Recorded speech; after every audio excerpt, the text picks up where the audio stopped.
신명기 32장 8절로 10절까지 우리 합독하여 읽겠습니다. 지극히 높으신 자가 민족들에게 기업을 주실 때에 인종을 나누실 때에 이스라엘 자손의 수요대로 백성들의 경계를 정하셨도다. 여호와의 분깃은 자기 백성이라. 야곱은 그가 택하신 기업이로다. 여호와께서 그를 황무지에서 짐승이 부르짖는 광야에서 만나시고 호유하시며 보호하시며 자기의 눈동자같이 지키셨도다. 아멘. 눈동자같이 지키시는 하나님이라는 말씀 전하도록 하겠습니다. 눈동자같이 지키시는 하나님. 자, 우리 한번 성경을 다시 한번 오늘 본문 말씀을 좀 읽어보도록 하겠습니다. 지난주에 이 방송이 좀 안 좋아서 유튜브도 그렇고 음성도 그렇고 설교가 올라가지 못했습니다. 죄송하고요. 이번 주는 잘 올라갈 것 같습니다. 8절로 10절까지 제가 다시 한번 읽어드릴게요. 지극히 높으신 자가 민족들에게 기업을 주실 때에 인종을 나누실 때에 이스라엘 자손의 수요대로 백성들의 경계를 정하셨도다. 여호와의 분깃은 자기 백성이라. 야곱은 그가 택하신 기업이로다. 여호와께서 그를 황무지에서 짐승이 부르짖는 광야에서 만나시고 호유하시며 보호하시며 자기의 눈동자같이 지키셨도다. 자, 눈동자같이 하나님이 지키셨도다 이렇게 되어져 있습니다. 근데 하나님의 백성들을 하나님은 자기가 택하신 기업, 하나님의 백성들을 눈동자같이 지키신다 이렇게 되어 있습니다. 근데 오늘 우리가 그 설교를 한편 듣고 가실 때 그냥 나하고 상관없는 설교를 듣고 가시면은 얼마나 여러분 손해보는 겁니까? 한 편의 설교를 들으시더라도 이 설교는 나에게 적용되어지는 설교가 돼야 하고, 또 이스라엘 백성을 하나님께서 눈동자처럼 지키셨다면 나도 하나님께서 눈동자처럼 지키신다라는 믿음을 가지고 가야 됩니다. 그렇기 때문에 오늘 말씀이 여러분에게 항상 그렇지만 말씀을 나에게 적용시키고 꼭 믿음으로 눈동자같이 지키시는 하나님의 은혜를 여러분들이 체험하셨으면 좋겠습니다. 자, 먼저 출애굽기 23장을 가서 보겠습니다.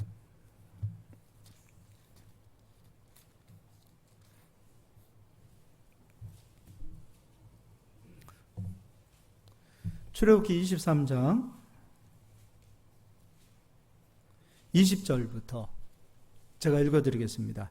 내가 사자를 내 앞서 보내어 길에서 너를 보호하여 너를 내가 예비한 곳에 이르게 하리니. 사자가 나옵니다. 호랑이 사자가 아니라 천사들을 이야기하는 거예요.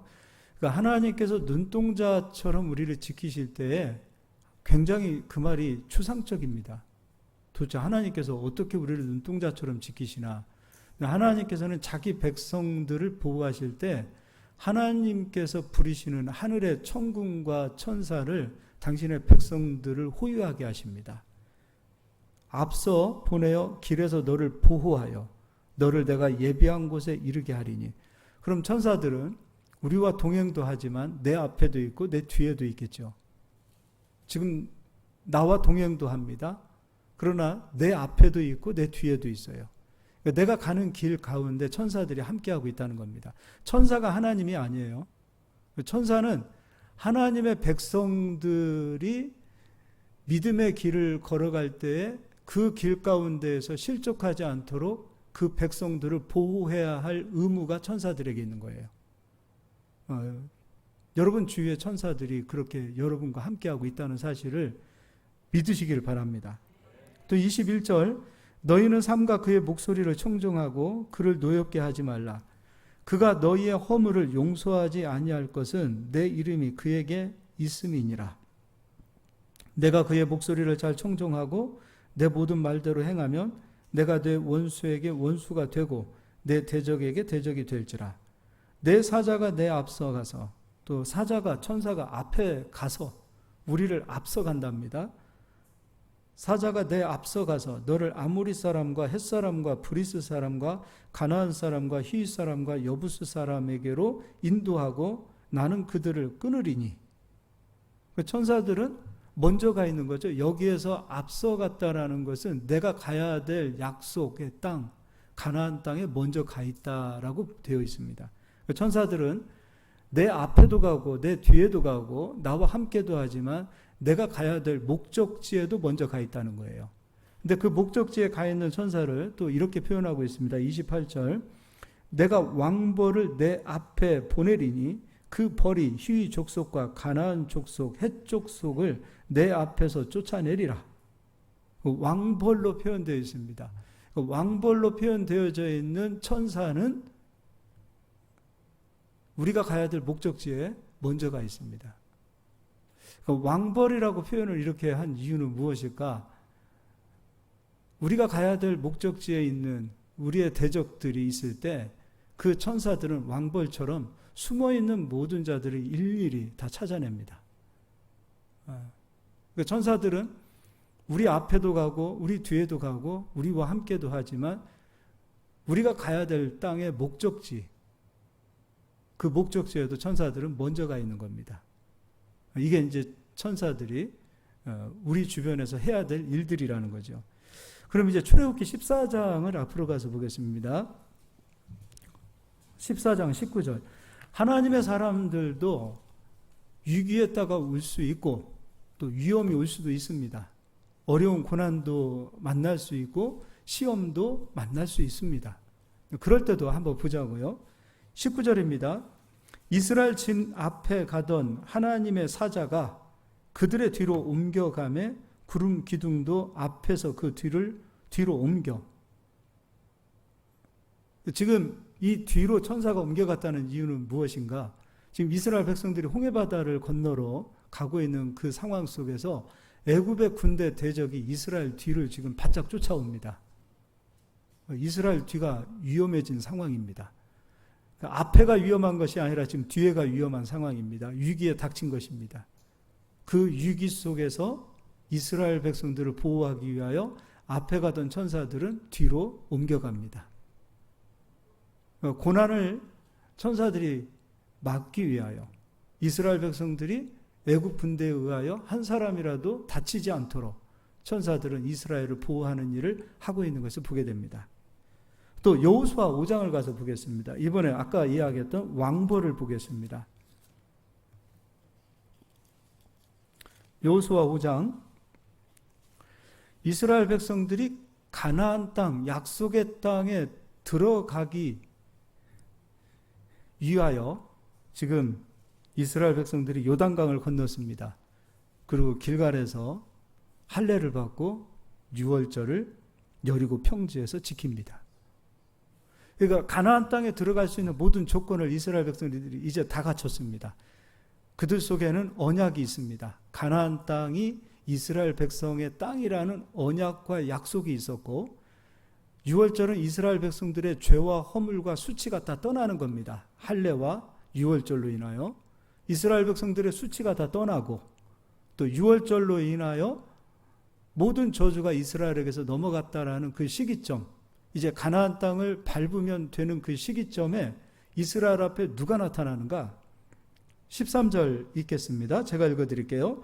여호수아가 여리고에 가까이 이르렀을 때 눈을 들어 본즉 한 사람이 칼을 빼어 손에 들고 마주 서 있는지라. 여호수아가 나아가서 그에게 묻되 너는 우리를 위하느냐 우리의 적들을 위하느냐 하니. 14절입니다. 그가 이르되 아니라 나는 여호와의 군대 대장으로 지금 왔느니라. 여호와의 군대 대장은 미가엘입니다. 그렇다면 지금 왔다라는 얘기는 어디 갔다가 왔다라는 표현이 아니라 지금까지 미가엘은 이스라엘을 위해서 아무 일도 할 수 없었다라는 얘기예요. 이스라엘이 가나안 땅에 들어오기까지만을 기다렸다는 거예요. 가나안 땅에 들어와야만이 이 왕벌, 이 미가엘, 이 천사가 이스라엘 백성을 위하여 가나안의 7 족속을 끊어주는 거예요. 그 일을 하기 위하여 천사가 왔다는 거죠.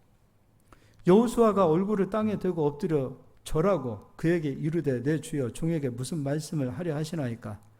여호와의 군대 대장이 여호수아에게 이르되 내 발에서 신을 벗으라. 내가 선 곳은 거룩하니라 하니 여호수아가 그대로 행하니라. 그러면 5장 6절에 가서는 40년 동안 이스라엘 백성들이 가나안 땅에 들어오지 못하고 광야에서 머물러 있었습니다. 그것도 한번 읽어볼까요? 찾아보는 게 있겠습니다. 민수기 14장입니다.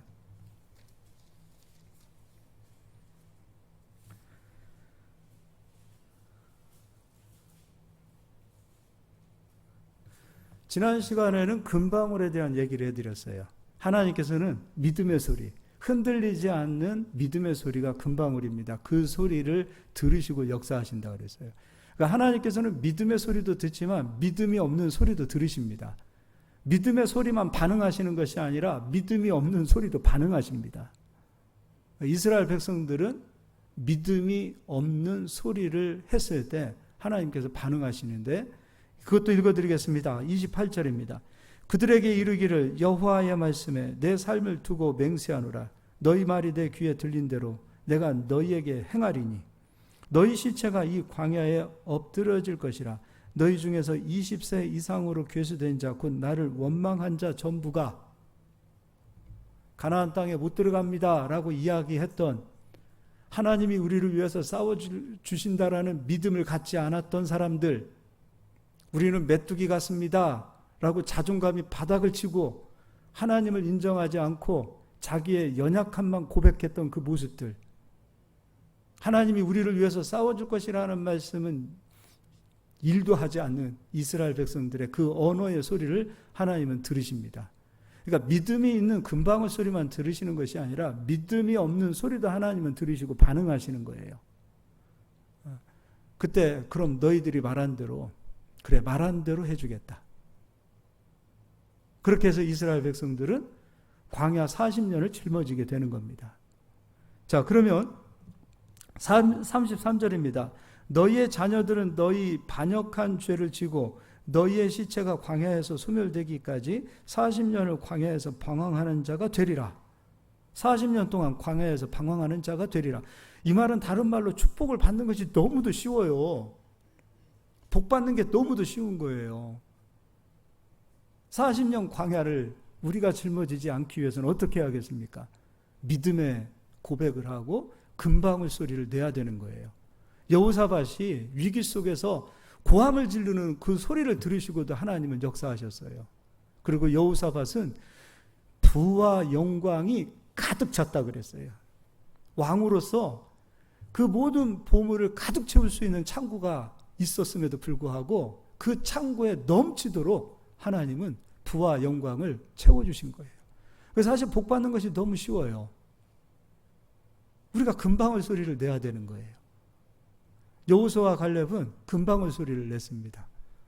하나님이 우리와 함께 하시고 하나님이 우리를 위해서 싸워주시기 때문에 그들은 우리의 밥이다. 이 어려운 환경 속에서도 코로나로 힘들고 어렵고 경기가 여러모로 힘들고 어려울 때일수록 금방울 소리를 내셔야 돼요. 여호수아와 갈렙과 같은 믿음의 고백, 이 산지를 내게 주소서 고백했던 그 고백의 그 언어들이 하나님 앞에 들릴 때 여러분 복 받는 게 얼마나 쉽습니까? 우리 능력과 우리 힘으로 복을 받는 것이 아니라 믿음을 가지고 믿음의 언어를 하고 믿음으로 가나안 땅 약속을 향해서 걸어가기만 하면 하나님께서 일하시고 싸우시고 눈동자처럼 지켜주시고 하나님이 일해서 하나님께서 복을 주셔서 하나님께서 열매가 가득 넘치는 그 땅에 우리를 인도하시고 열매를 추수한 이후에 그 열매로 하나님께 우리가 영광 돌리기를 그토록 원하시는 하나님께서 우리가 믿음을 가지고 믿음의 언어를 말하기 시작할 때 하나님은 역사하시는 거예요. 예. 34절은 너희는 그 땅을 정탐한 날수인 40일의 하루를 1년으로 쳐서 그 40년간 너희의 죄악을 담당할지니 너희는 그제서야 내가 싫어하면 어떻게 되는지 알리라 하셨다 하라. 그러니까 이스라엘 백성들은 40년 동안 무슨 훈련을 했냐면 언어의 훈련을 했어요. 믿음의 훈련을 했어요. 40년이라는 그 광야 생활 동안에 이스라엘 백성들은 언어가 달라지기 시작하는 거예요. 즉 우리가 광야가 끝나지 않는 이유는 아직도 언어가 변화되지 않고 있다는 거예요.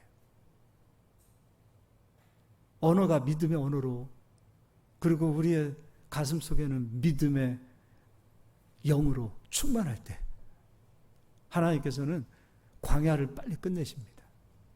우리의 삶 속에서 축복이 정말 예수 믿는 사람들에게 있어서 축복받는 것이 얼마나 여러분 어려운 게 아니에요. 너무도 쉬운 거예요.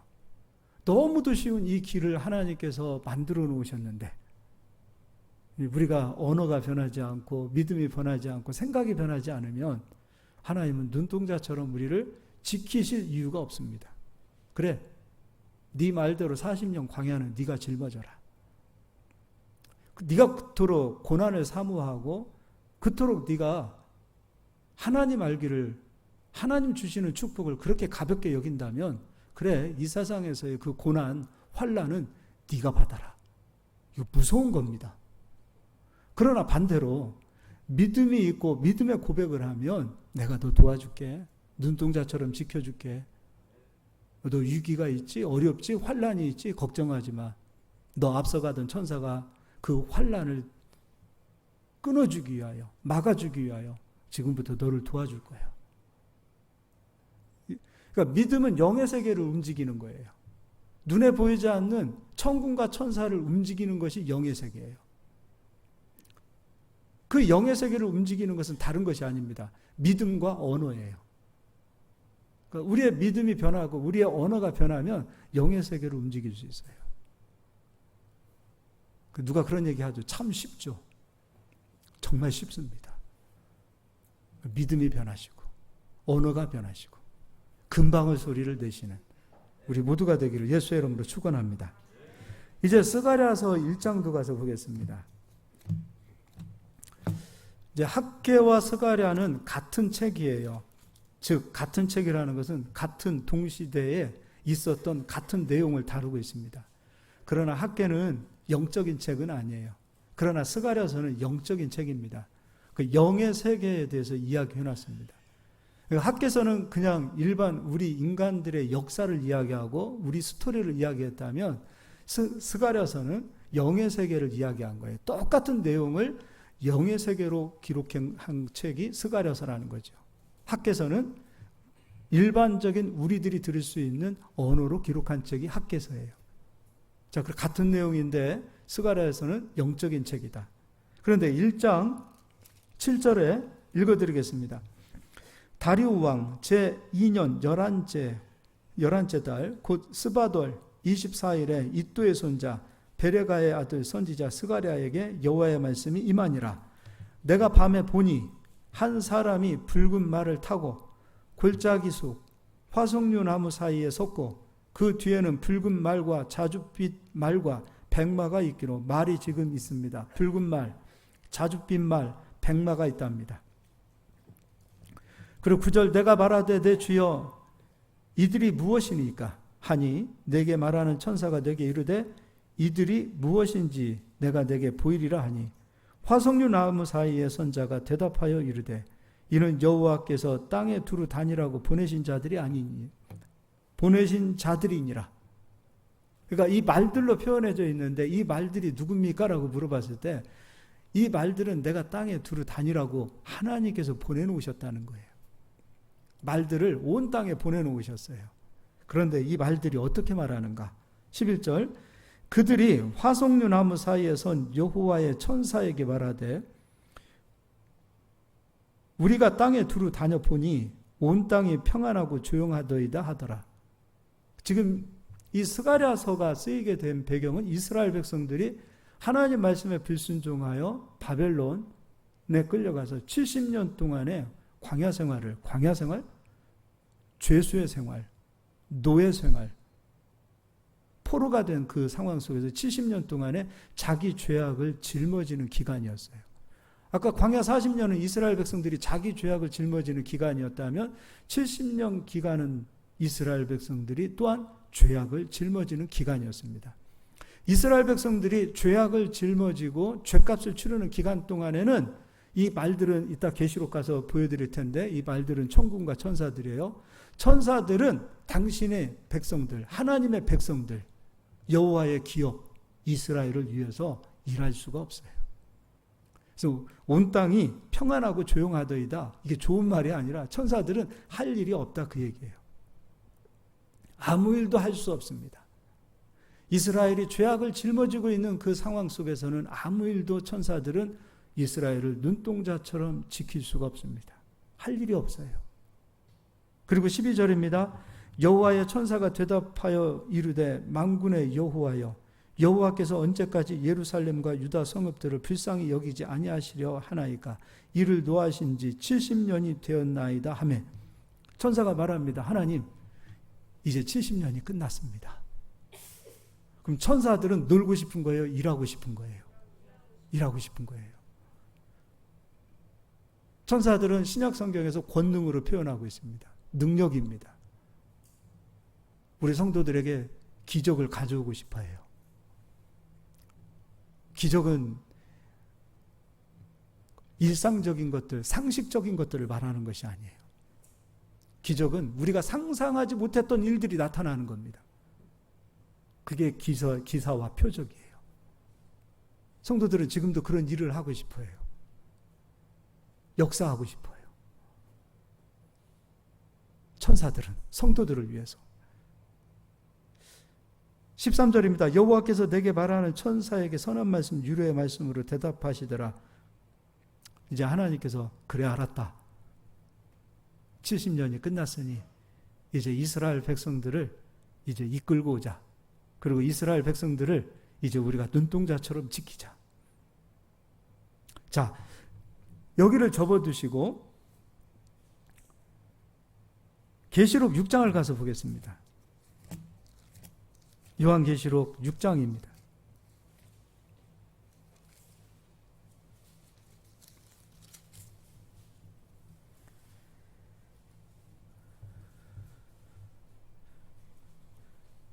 (6장) 1절부터 제가 6절까지 읽어드리겠습니다. 시간이 가더라도 한 절 한 절 읽어드리겠습니다. 다 읽어야 될 것 같습니다. 내가 봄에 어린 양이 7인 중에 하나를 떼시는데 그때 내가 들으니 내 생물 중에 하나가 우레소리같이 말하되 오라 하기로 이에 내가 보니 흰 말이 있는데 그 탄 자가 활을 가졌고 면류관을 받고 나아가서 이기고 또 이기려고 하더라. 흰 말이 뭐예요? 천군과 천사들이에요. 그 마지막 때에도 구약 성경 시대에서만 흰 말로 천사들이 일하는 것이 아니라 마지막 때에도 천군과 천사들은 부지런히 일합니다. 그리고 3절입니다. 둘째 인을 떼실 때 내가 들으니 둘째 생물이 말하되 오라 하니 이에 다른 붉은 말이 나오더라. 그 탄자가 허락을 받아 땅에서 화평을 제하여 버리고 서로 죽이게 하고 또 큰 칼을 받았더라. 계시록에 보니까 마지막 때 환난과 재앙을 마귀와 사탄이 일으킵니까? 천사들이 일으킵니까? 천사들이 일으켜요. 환난과 재앙이 마지막 때 하나님께서 세상 끝에 보내시겠다고 말씀하셨어요. 그 약속의 말씀을 하나님께서 이루기 위하여 세상에 마지막 때 환난과 재앙을 일으킵니다. 그리고 조금 더 성경을 넘어가서 보면 마지막 때는 경제적 기근도 찾아옵니다. 경제적 환난도 찾아옵니다. 그러니까 자연적인 세상적인 그 어떤 자연 환경의 환난만 찾아오는 게 아니에요. 지진이 오고 그 어떤 쓰나미가 오고 이런 것으로만 끝나는 것이 아니라 경제적인 기근도 이제 마지막 때 온다는 거예요. 누가 일으키는가? 천사들이 일으킵니다. 화평을 제하여 버리고 서로 죽이게 하고 큰 칼을 받았더라. 셋째 인을 떼실 때 내가 들으니 셋째 생물이 말하되 오라 하기로 내가 보니 검은 말이 나오는데 그 탄자가 손에 저울을 가졌더라. 내가 내 생물 사이로부터 나는 듯한 음성을 들으니 이르되 한 데나리온의 밀 한 대요 한 데나리온의 보리 속되로다 또 감람류와 포도주는 해치지 말라 하더라. 그 뒤에 이제 8절부터 계속해서 말들이 재앙을 일으키는 그런 일들이 나옵니다. 그러다가 갑자기 그 말들이 천사들로 이야기가 바뀝니다. 그런데 6절에 마지막 때 환난을 일으키는 그 일들 가운데서도 절대로 해치지 말아야 될 대상이 딱 둘이 있습니다. 감람류와 포도주입니다. 감람류는 구약의 이스라엘 백성들, 하나님께서 선택하신 구약의 백성들을 말하는 것이고, 그리고 포도주는 바로 예수 그리스도의 피로 구원받은 하나님의 거룩한 백성들이 됩니다. 지금 우리들입니다. 할렐루야죠. 네. 우리들을 천사들은 해쳐서는 됩니까? 안 됩니까? 안 돼요. 이 재앙 가운데서도 천군과 천사들은 하나님의 백성들을 지키고 보호해야 돼요. 무엇처럼? 눈동자처럼. 기근의 때에도, 환난의 때에도, 그 어떤 상황 속에서도 하나님께서는 당신의 백성들을 지키고 보호합니다. 여기서 빠져나가는 사람들이 있습니다. 말씀을 멸시하는 사람들은 해당이 안 됩니다.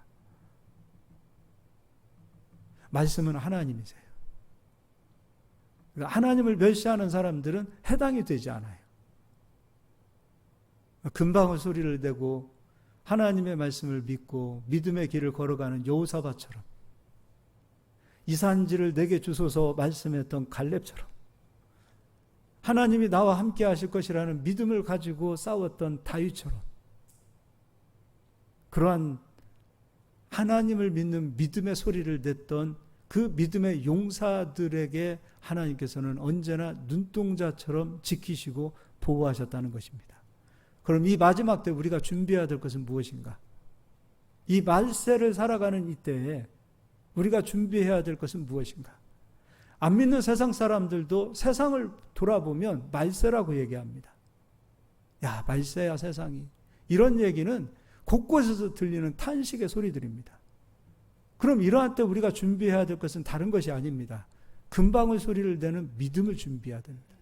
믿음을 준비하고 하나님께서 들으시고 역사하실 수 있는 믿음의 소리를 내는 겁니다. 믿음이 있어야 믿음의 소리를 낼 거 아니에요. 믿음이 없는데 어떻게 믿음의 소리가 나옵니까? 그 믿음은 어디에서 오는가? 믿음은 들음에서 오고, 들음은 그리스도의 말씀으로 말미암는다고 말씀하셨어요.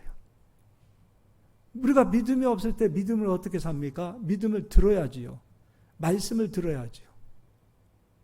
말씀이 우리 속에 거할 때, 그 말씀이 내 안에서 영과 생명이 되어질 때 우리는 비로소 우리 입술에서 믿음의 소리가 나오기 시작하는 거예요. 믿음으로 고백하는 겁니다. 하나님, 왜 이렇게 우리는 안 될까요? 라고 했을 때 믿음을 가지고 믿음의 소리를 내보십시오. 하나님, 이렇게 안 되는 상황 속에서도 이제부터 될 겁니다. 하나님, 됩니다. 신념에서 나오는 소리가 아니라, 자신의 열정에서 나오는 소리가 아니라 믿음에서 나는 믿음의 고백을 해보십시오. 그 믿음의 고백의 소리를 듣고 천사들은 앞에 가기도 하고 뒤에 가기도 하고 함께 가기도 하고, 우리가 믿음으로 고백하고 비전으로 선포했던 그 비전의 현장 속에 먼저 가서 기다리고 있어요. 이게 하나님이 일하시는 방법이에요. 하나님께서 얼마나 섬세하게 세밀하게 일하시는지 몰라요. 우리 각 사람 한 사람에게 천군과 천사를 좌우에 두셨어요. 얼마나 섬세하게 우리를 지키고 보호하시는지 몰라요. 환난 가운데서도 건지고, 위기와 기근과 고통 속에서도 우리를 건지시고, 사자굴 속에서도 우리를 건지시고, 풀무불 속에서도 우리를 건지시는 그 하나님의 역사, 그때그때마다 다 누가 가 있었던가? 사자굴에서도 사자의 입을 막고 있었던 것은 천사요. 풀무불에서도 다니엘의 내 친구를 보호했던, 새 친구를 보호했던, 그들을 보호하고 그들이 머리털 하나 그슬리지 않도록 그들을 지키고 보호했던 자들은 다른 대상이 아니에요. 천사들이 가서 지켰던 거예요.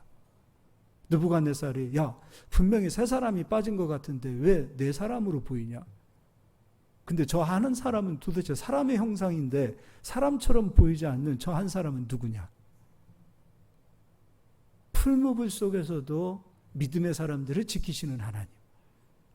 그 하나님이 우리 하나님이세요.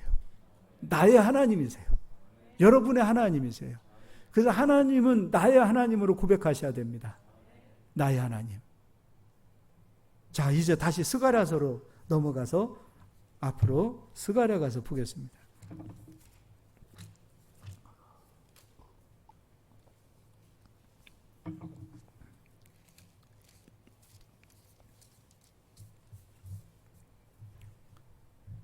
이 장을 볼까요? 2장입니다.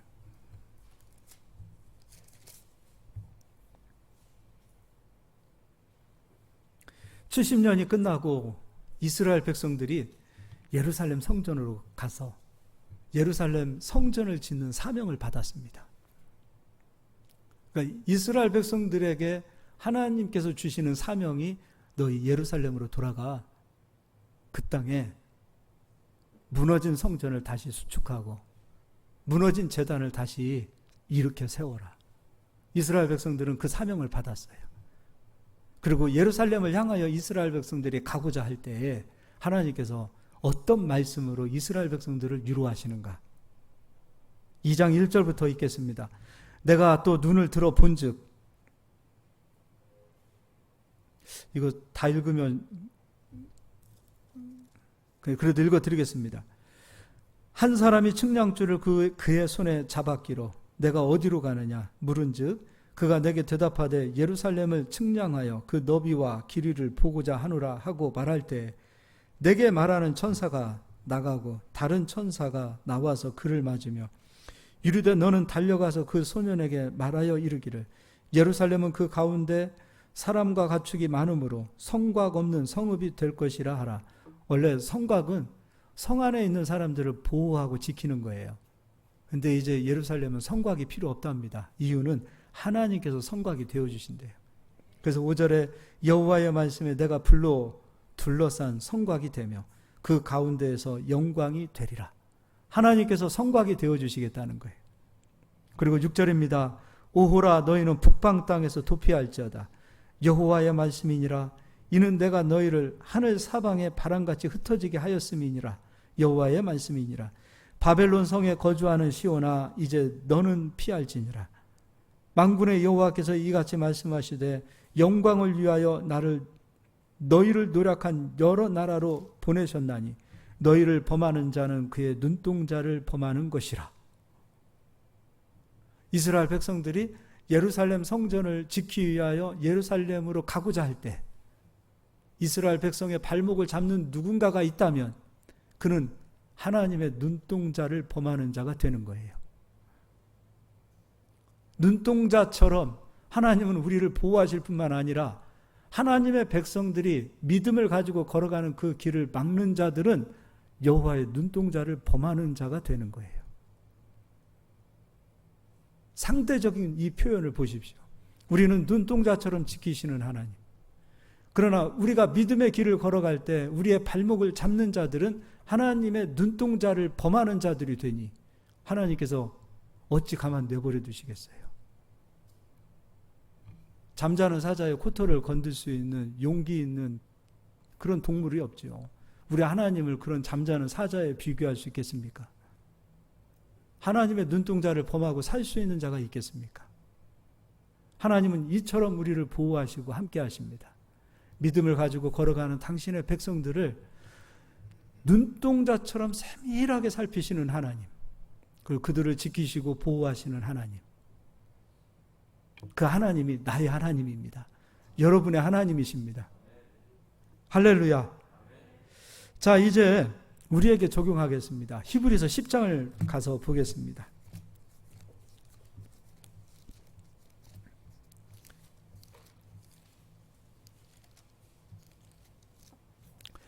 자, 광야 40년의 죄를 우리가 짊어지고 죄가 남아있는 상태가 되어졌을 때 하나님은 일하실 수 없겠죠.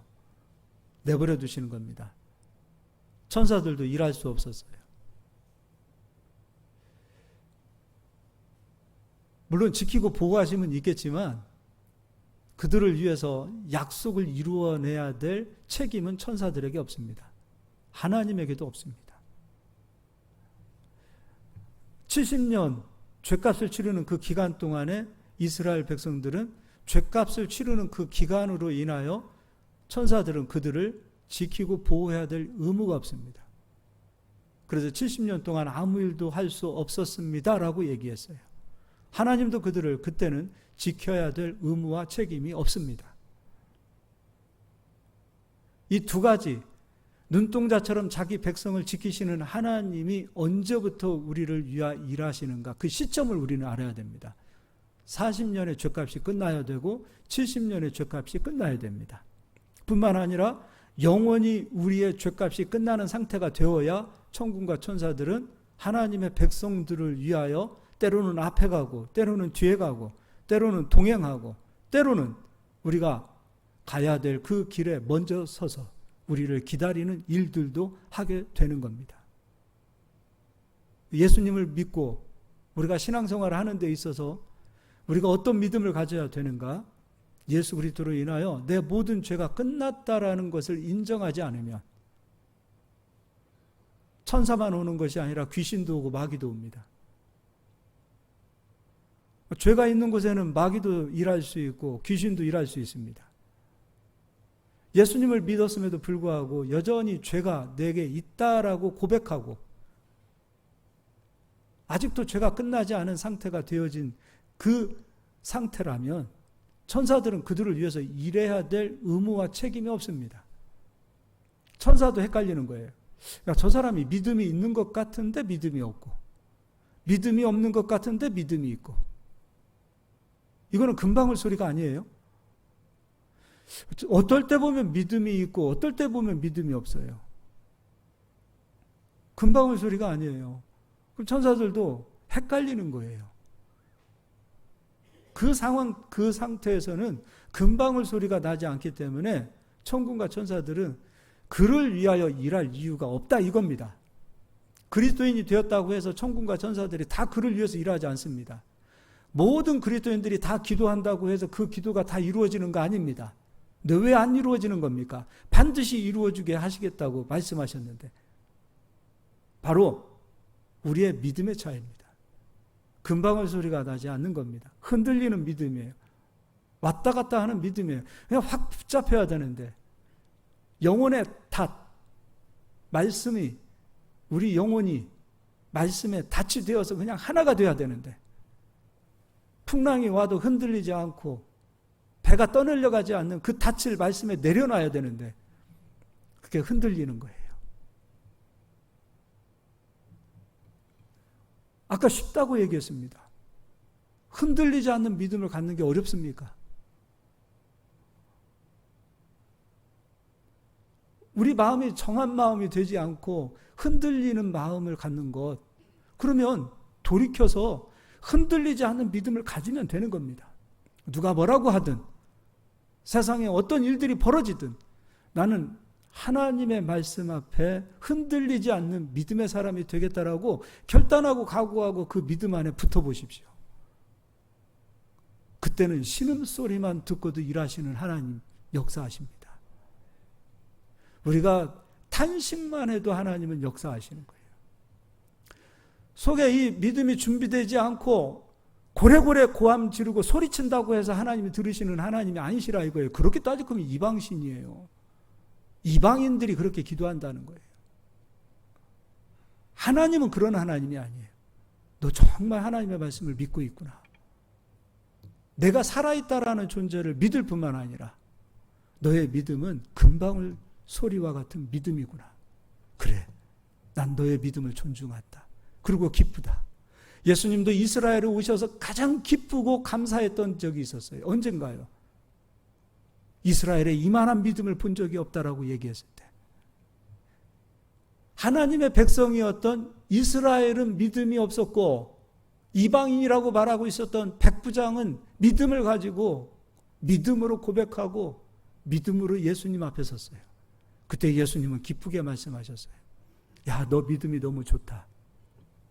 이스라엘에 이만한 믿음을 못 봤는데 너의 믿음은 진짜 금방울과 같은 믿음이구나. 예수님을 행복하게 해드렸던 순간은 백부장이 믿음을 가지고 예수님 앞에 섰을 때예요.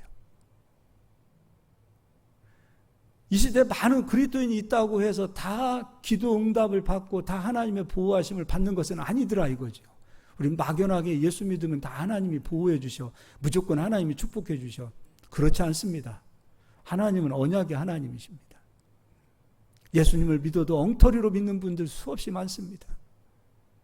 예수님을 믿어도 정말 저쪽에 무당 찾아가서 무당에게 강구하는 사람보다도 못난 믿음을 가지고 있는 분들 많습니다. 무당에게 찾아가는 사람들 진짜 하나님을 못 만나서 그렇지 얼마나 정말로 이런 표현하긴 그렇지만 얼마나 정말 정결하게 얼마나 간절하게 얼마나 예의를 지키면서 찾아가는지 모릅니다. 근데 하나님을 섬기는 사람들이 예의도 없고 간절하지도 않고 절실하지도 않고 그런 엉터리로 믿고 있는 하나님의 사람들이 얼마나 많은지 모릅니다. 적어도 우리는 예수님이 이루어 놓으신 일이라면 내 생각 같지 않고 내 생각으로 예수님이 이루어 놓으신 일을 밀어내지 말고 적어도 예수 이루어 놓으신 그 일을 인정하는 것, 이게 어려운 겁니까? 예수께서 이루어 놓으신 일을 믿어야 됩니다. 그 예수께서 이루어 놓으신 일의 첫 번째가 무엇인가? 우리 죄를 깨끗하게 하셨어요. 완전하게 깨끗하게 하셨어요. 70년의 죄도 깨끗하게, 40년의 죄도 깨끗하게, 내 죄가 예수로 인하여 깨끗하게 되었다 이거예요. 그 깨끗함을 받은 예수를 믿는 성도들이 죄가 남아있다면 일하겠습니까? 천사들도? 온 땅이 평안하고 할 일이 없더이다. 내가 저 정문수라는 사람에게 가보니까 정문수라는 사람의 믿음은 하나님 내가 일할 만한 믿음이 아닙니다. 정문수를 보니까 평안하고 할 일이 없더이다 이렇게 얘기하면 어떻게 할 겁니까? 믿음을 가져야 돼요. 믿음을. 살아있는 믿음, 생명 있는 믿음, 흔들리지 않는 믿음, 예수가 이루어 놓으신 그 믿음. 히브리서 11장 6절 믿음은 하나님이 계신 것을 믿으라 이겁니다. 하나님이 계신 것을 제발 좀 믿으랍니다. 두 번째, 하나님은 자기를 찾는 자에게 상 주시는 하나님이심을 좀 믿으랍니다. 하나님은 상 주시는 하나님이세요. 일하시는 하나님이세요. 역사하시는 하나님이십니다. 그러기 위해서는 예수가 첫 번째 이루어놓으신 일을 우리가 믿어야 되겠습니다. 히브리서 10장 읽어드리겠습니다. 12절입니다. 오직 그리스도는 죄를 위하여 한 영원한 제사를 드리시고 하나님 우편에 앉으사 그 후에 자기 원수들을 자기 발등상이 되게 하실 때까지 기다리시나니 그가 거룩하게 된 자들을 한 번의 제사로 영원히 온전하게 하셨느니라. 할렐루야. 예수님이 십자가에서 왜 죽으셨어요? 우리를 영원히 온전하기 위해서. 우리가 착한 일 많이 하고 막 애써서 우리가 의로워지는 게 아니라 우리를 의롭게 하기 위하여, 우리를 깨끗하게 하기 위하여, 우리를 정죄하지 않기 위하여, 우리를 복주기 위하여, 우리를 온전하게 하시기 위하여 예수님이 십자가에서 죽어주셨어요. 근데 그 십자가 사건이 영원하다라는 거예요. 우리는 영원히 온전하게 됐다는 거예요. 그럼 이 믿음이 있는 자들, 예수로 인하여 내 모든 죄가 흰눈보다도 깨끗해졌다라는 그 믿음이 우리 안에 있다라면 천사들은 일할 준비가 되어 있겠지요. 그리고 두 번째입니다. 약속을 품으시기 바랍니다. 언약을 품으시기 바랍니다. 주님이 이루어 놓으신 약속과 언약은 한두 가지가 아닙니다. 성경에서 말하고 있는 약속은 7,000가지가 넘습니다. 그 약속들을 잡아보십시오. 구약에 있는 약속도 예수님이 이루어 놓으셨기 때문에 구약의 약속도 내가 잡을 수 있습니다. 신약에 이루신 약속도 예수님이 이루어 놓으신 것이기 때문에 그 약속도 우리에게 적용되는 겁니다. 가난한 자가 있느냐? 예수가 가난하게 사셨다. 예수가 우리의 가난을 짊어지셨다. 그리고 예수님의 부요를 우리에게 가져다 주시겠다. 이것도 약속 아닙니까? 시험이 있고 고난이 있고 어려움이 있느냐? 걱정하지 마라. 예수님이 우리를 위하여 시험을 받아주셨다. 예수가 대속으로 시험을 치러주셨다는 거예요. 그 약속을 믿고 시험이 끝난 뒤에 은혜가 찾아오기 때문에 그 은혜의 약속이 너에게 임할 것이다. 나는 약속을 잡았는데 그 은혜의 약속이 내게 머물기 위하여, 그 약속이 내게 이루어지기 위하여 천사들은 앞에 가기도 하고 뒤로 가기도 하고 함께 하기도 하고 그 약속의 현장에 미리 가 있기도 하고, 이 일들을 천사들이 이룬다 이거예요. 약속을 품으라 이거예요. 신명기 6장에서도 분명히 이스라엘 백성들에게 하나님께서 이런 약속을 하셨어요. 너희가 짓지 아니한 성읍을 내가 줄 거야. 너희가 아름다운 물건으로 가득 채우지 아니한 집, 다른 사람이 수고하고 애써 그 집에 가득 아름다운 물건으로 채워진 집을 내가 너에게 줄게. 네가 애써서 수고하여 그 파지 아니한 우물도 내가 줄게. 네가 심지 아니한 감람루와 포도주 열매도 내가 너에게 줄 거야. 이게 주님의 약속 아니에요. 약속이 머물러 있는 자가 포도주가 되고 감람류가 되는 거예요. 하나님의 백성들 가운데서 감람류와 포도주는 해하지 마라. 약속이 머물러 있는 자들에게 감람류 이스라엘 백성이요. 약속을 품고 믿음의 길을 걸어가는 자가 포도주요 이스라엘 백성들이 되는 거예요. 새 포도주는 새 부대. 우리가 새 포도주들 아닙니까? 새 부대 대신 예수님 안에 우리가 들어가야 되지 않겠습니까? 옛것이 아니에요. 주님 이루어놓으신 그 약속 안으로 현장으로 들어가셔서 열매를 맺는 우리 그리스도인들이 된다면 하나님은 지금도 일하시고 내일도 일하시고 계속 일하실 겁니다. 우리가 이 세상 살아가면서 이기고 싸워야 될 것은 무엇인가? 다른 대상들이 아니에요. 내 안에 믿음 없는 것들을 이겨내십시오. 믿음이 아닌 그 수많은 생각들이 들어왔을 때 싸우십시오. 그런 것들을 이기고 싸워야 됩니다. 나를 이기십시오. 믿음의 언어를 고백하려고 하고 믿음을 가지려고 하고 믿음의 사람이 되려고 하고 예수님 이루어놓으신 그 일들을 믿고 믿음의 현장들 속에서 하나님께서 어떻게 일하시는가를 그냥 막연하게 보는 것이 아니라 정확하게 하나님이 이렇게 일하셨구나라고 고백하고 말할 수 있는 저희들이 되실 수 있어야 합니다. 천사들은 권능이라 그랬습니다. 능력이라 그랬습니다. 우리에게 그 천사들이 와 있습니다. 이제 기사와 표적이 나타나야 됩니다. 예수 믿는 사람들에게 기사와 표적이 나타나지 않으면 이 세상에서 수많은 사람들이 누구를 통해서 기사와 표적을 보겠습니까? 예수님 믿고 주님 주시는 그 권능으로 우리들의 삶에 기사와 표적이 나타나야 됩니다.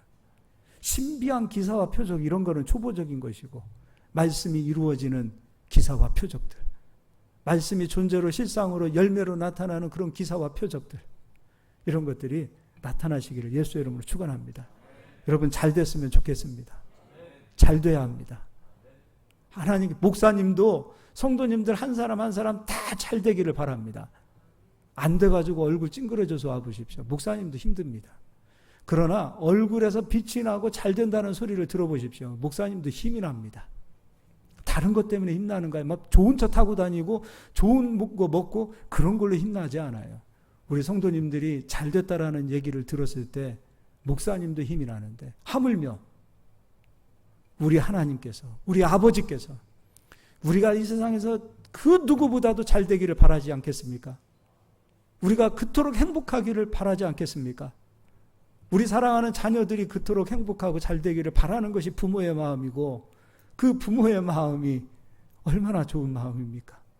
그 마음 이상으로 우리 하나님은 우리가 잘 되기를 원하십니다. 마지막으로 히브리서 1장 14절 읽어보고 마치도록 하겠습니다. 제가 읽어드리겠습니다. 모든 천사들은 섬기는 영으로서 구원받을 상속자들을 위하여 섬기라고 보내심이 아니냐. 누구를 섬기라고 보내셨어요? 우리 섬기라고 보내셨어요. 우리를 섬기라고 보내셨습니다. 할렐루야. 네, 그런 은혜가 넘치기를 예수의 이름으로 축원합니다. 운전하실 때도 나를 보호하시는 하나님을 믿으시기를 바랍니다. 저도 교통사고로 2번인가 죽을 뻔했습니다. 머리털 하나 상하지 않았습니다. 머리털 하나 상하지 않았어요. 죽을 수밖에 없는 그런 상황이었는데 손끝 하나 상하지 않게 하나님 보호해 주셨습니다. 낭떠러지로 떨어져서 이 자리에 설 수 없을 정도로 큰 사고를, 교통사고 현장이죠. 낭떠러지로 떨어질 수밖에 없는 그런 상황이었어요. 브레이크가 파열이 됐어요. 내리막길이었어요. 근데 하나님께서 차를 멈춰주셨어요. 발로 이게 내려서, 차에서 내려서 지금 생각해도 이게 뭔 일이래?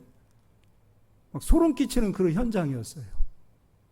근데 차가 멈춰섰어요. 그때 죽었으면 저 여기 못 있었습니다. 낭떠러지에서 떨어졌다고 생각해봐요. 죽어도 그냥 참 끔찍하죠. 지키시는 하나님은 지금도 우리를 지키시고 보호하십니다. 우리가 사명을 가지고, 오늘 사명 부르셨잖아요. 사명을 가지고 가는 자는 사명이 끝나기까지 하나님은 내버려 두지 않으세요. 그 은혜가 있기를 예수의 이름으로 축원합니다.